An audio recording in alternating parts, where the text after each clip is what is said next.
Magandang umaga mga ka-super friends.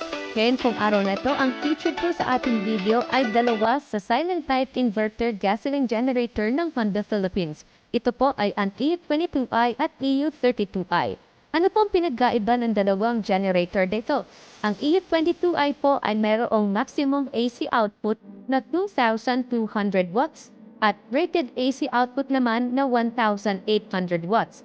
Meron po itong 220 volts AC output voltage at 60 Hz na AC frequency. Ang fuel tank capacity po nito ay 3.1 liters. May maximum continuous operating time at rated power po ito na 3.3 hours. May maximum operating time din po ito na 8.1 hours kapag 1/4 lang ng rated power ang ginamit punit natin o nasa 450 watts. Ang operating noise level po nito ay nasa 65.1 decibel at ang kanya naman foam dimension ay 509 by 290 by 425 mm. At meron po itong dry weight na 21.1 kilograms. Samantala, ang EU32i naman po ay mayroong rated AC output na 2,600 watts at maximum AC output na 3,200 watts. Meron po itong AC output voltage na 220 volts at frequency na 60 Hz. Ang kanya naman po effective fuel tank capacity ay 4.6 liters. Ang continuous operating time po nito kapag siya ay nasa rated power ay 3.3 hours. Operating noise level kapag nasa rated load po ay 91 decibel at ang operating noise level po nito ay nasa 65.1 decibel. Ang dimension naman po nito ay 571 by 306 by 452 mm.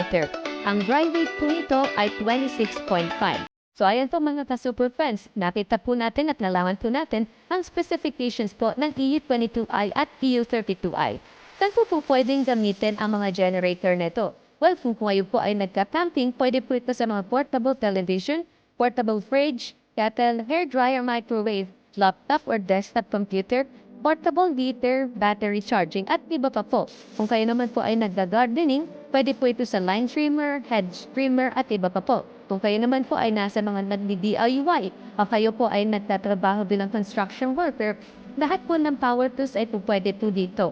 Basta po babantayan lang po ninyo at inyo po nga alamin ang specifications ng inyong pong mga gadget o ng inyong mga tools. At compare nyo lang din po ito sa maximum at rated AC output po ng ating mga generator para po hindi rin po sumobra ang ating gamit sa kanila. At ang nakikita niyo po sa inyong mga screen ay si Sir Jerry at Sir Brennan na nag-deliver ng EU22i sa Lian, Batangas para sa aming customer na si Sir Warren Cesar Lejano.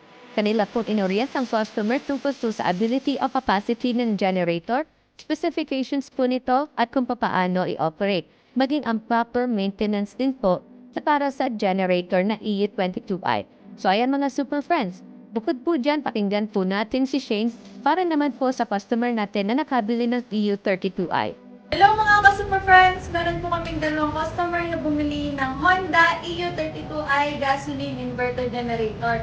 Sila po ay sina Sir John Espejo ng Makati City at si Sir Francis Gomez ng Quezon City po. Para po sa mga gustong umorder ng ibang products, meron po kaming Shopee, TikTok at Lazada account po. Pwede nyo rin po kaming kontakin sa FB page po ng Jerwin Naik Agri and Marine Products Trade.